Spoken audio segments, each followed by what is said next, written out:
नमस्कार साथियों। आज हम हिंदू धर्म में 16 संस्कारों के बारे में चर्चा करेंगे। हिंदू धर्म में ग्रह सूत्र में सूत्रकाल का ग्रह सूत्र में ये जो उत्तर वैदिक काल की बात है 16 संस्कारों की चर्चा है। ये 16 संस्कार बहुत ही महत्वपूर्ण है। इन 16 संस्कारों में आपके सामने लिखा हुआ है गर्भाधान, पुंसवन, सीमांतोन्नयन, जातकर्म, नामकरण, निष्क्रमण, अन्नप्राशन, चूड़ामल के बाद 9वें नंबर पर कड़वेदन, विद्यारंभ, उपनयन संस्कार, वेदारंभ के शांत, समावर्तन, विवाह, अंत्येष्टि। ये 16 संस्कार है। ये 16 संस्कार बहुत ही महत्वपूर्ण है और हमारे यहाँ इस टॉपिक को लाने का उद्देश्य ये है साथियों कि ये एग्ज़ाम में इससे प्रश्न जरूर बनते हैं। किसी भी एग्ज़ाम में किसी में सीधा सीधा पूछ लेता संस्कार कितने होते हैं, तब सीधा उत्तर है 16 संस्कार होते हैं। महत्वपूर्ण एग्ज़ाम जैसे IAS है, PCS है या अन्य एग्ज़ामों में, आयोग के द्वारा अन्य एग्ज़ामों में, SSC में कभी कभी ये पूछता है इसके बाद कौन संस्कार है या इसके पहले कौन संस्कार है। तो ये क्रम से हमें याद करना है, क्रम से याद करना है। और किस संस्कार में क्या चीज़ है ये भी पूछा जाता है। तरह तरह से इससे प्रश्न पूछा जाता है, तो हम इसको समझने की कोशिश कर रहे हैं। गर्भाधान पहला संस्कार, संक्षिप्त में इसका वर्णन, इसका संक्षिप्त में हम लोग समझने की कोशिश करते हैं। गर्भाधान संस्कार, ये संस्कार जब माता के पेट में, माता के उदर में पुत्र का जीव प्रवेश करता है, या कह लीजिए जब एक स्त्री पुरुष का मिलन होता है, उस संस्कार को कहते हैं गर्भाधान संस्कार। पुत्र का जीव जब प्रवेश करता है उसे गर्भाधान संस्कार कहते हैं। ये पहले नंबर का। पुंसवन संस्कार, पुत्र प्राप्ति के हेतु गर्भिणी स्त्री जो होती है 3 माह बाद इसका संस्कार किया जाता है, इसे पुंसवन संस्कार कहते हैं। सीमांतोन्नयन संस्कार, ये सीमांतोन्नयन संस्कार है। इसमें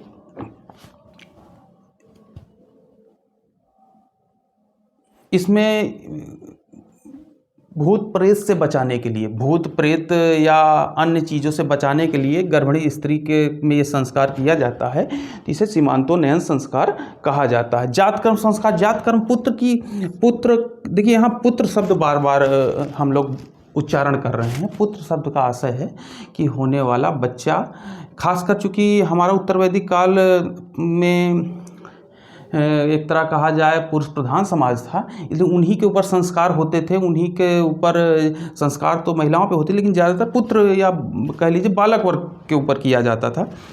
महिलाओं को उतना ज़्यादा महत्व उस समय तक नहीं, कम हो गया था। इसलिए सीमांतोन्नयन के बाद जातकर्म संस्कार आता है। जातकर्म संस्कार ऐसा संस्कार है जिसमें कह लीजिए कि जब पुत्र का जन्म होता है, जन्म या प्रसव का संस्कार, वो जातकर्म संस्कार का। नामकरण संस्कार, नाम से ही पता चल रहा, नामकरण 10वें से 12वें दिन बच्चे का नाम रखा जाता था, जिस नाम से हम उसको बुलाते थे, इसको हम नामकरण संस्कार कहते हैं। निष्क्रमण संस्कार, यह संस्कार 12वें दिन से 4 मास के मध्य होता था।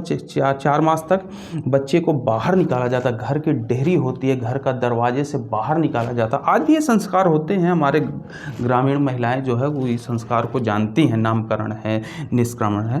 तो ये 12वें दिन से 4 मास तक होता।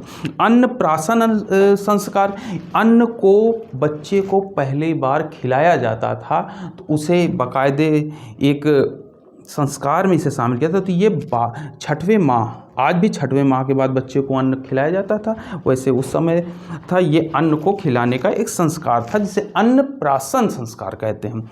अगला संस्कार 8वें नंबर पे है चूड़ाकर्म संस्कार।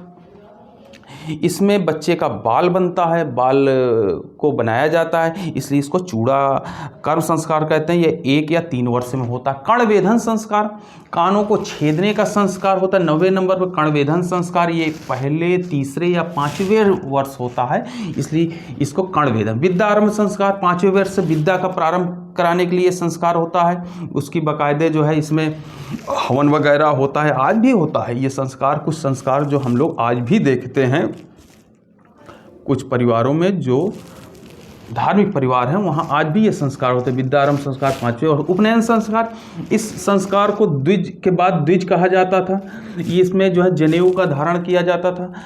उपनयन संस्कार वेद, ये आश्रम मतलब विद्या आरंभ के पहले का ये संस्कार था। यहाँ से विद्या आरंभ हो जाता था। ये विद्या मतलब भेजने के, जो आश्रम भेजने के पहले उपनयन संस्कार एक होता था, उसमें ये उपनयन संस्कार बहुत ही महत्वपूर्ण है।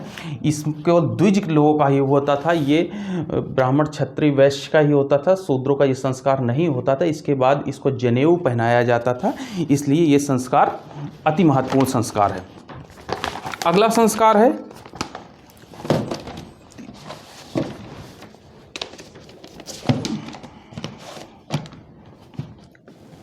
देखिए, उपनयन संस्कार में जो है क्या होता है मेन, इसमें जो है 3 धागों के बना जो धागा होता है जिसे हम लोग जनेऊ कहते हैं, सत्य, रज और तम का वो प्रतीक होता है, इसको पहनाया जाता था। और ये मुख्यतः शिक्षा से संबंधित यह संस्कार है, ये शिक्षा से संबंधित संस्कार। वेदारंभ, जब आश्रम में पहली बार बालक को भेजा जाता है और वेद का प्रारंभ करता था, तब ये संस्कार गुरु आश्रम में वेद पाठ कराने के समय ये संस्कार होता था। केशांत संस्कार, ये 13वें नंबर का संस्कार है। दाढ़ी मूछ जब पहली बार बनाई जाती थी, कह लीजिए जब वहाँ आश्रम में रहते थे, तब उस समय ये संस्कार। समावर्तन संस्कार, जब पूरी विद्या पूरी हो जाती थी, वेदों का ज्ञान हो जाता था, तब लास्ट में 14वें नंबर का ये संस्कार है जिसे समावर्तन। इसके बाद बालक को स्नातक कहा जाता था, वो विद्या पूरी प्रारंभ हो जाती है, उसको स्नान कराया जाता है और उसको आश्रम से फिर पुनः घर के लिए भेज दिया जाता है, इसलिए इसको स्नातक संस्कार कहा जाता है। इसके बाद अगला संस्कार है विवाह संस्कार। विवाह संस्कार आप लोग जान ही रहे हैं, शादी होना, ये फिर संस्कार विवाह संस्कार हो गया। विवाह के बाद अंत में सबसे अंत्येष्टि संस्कार, जब व्यक्ति की मृत्यु हो जाती है, जो उस समय संस्कार होते हैं उसे अंत्येष्टि संस्कार कहते हैं। इसमें से अक्सर प्रश्न पूछा जाता है, क्रम पूछा जाता है, तो इसको देखिए क्रम से याद करने का एक ट्रिक है मेरे पास, उसको ध्यान से समझिए।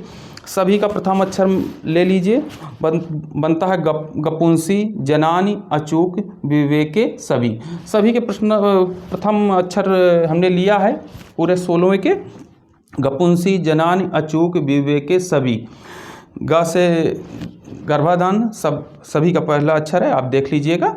इस संस्कार से सभी महत्वपूर्ण एग्जाम हो, चाहे सिविल सेवा हो, चाहे एसएससी हो, चाहे जो एग्ज़ाम हो, चाहे अभी आने वाला है आपका जो है मुख्य सेविका की परीक्षा, इसमें से प्रश्न पूछे जा सकते हैं, अक्सर पूछे जाते हैं। क्रम से याद करने के लिए ये आप लोग इसको कई बार आप लोग इसको मन में उच्चारण करिएगा, गपुंसी, जनानी, अचूक, विवेके, सभी। तो आप यहाँ से इसको पकड़ पाएंगे किस संस्कार के पहले कौन संस्कार है, किस संस्कार के बाद कौन संस्कार है। धन्यवाद।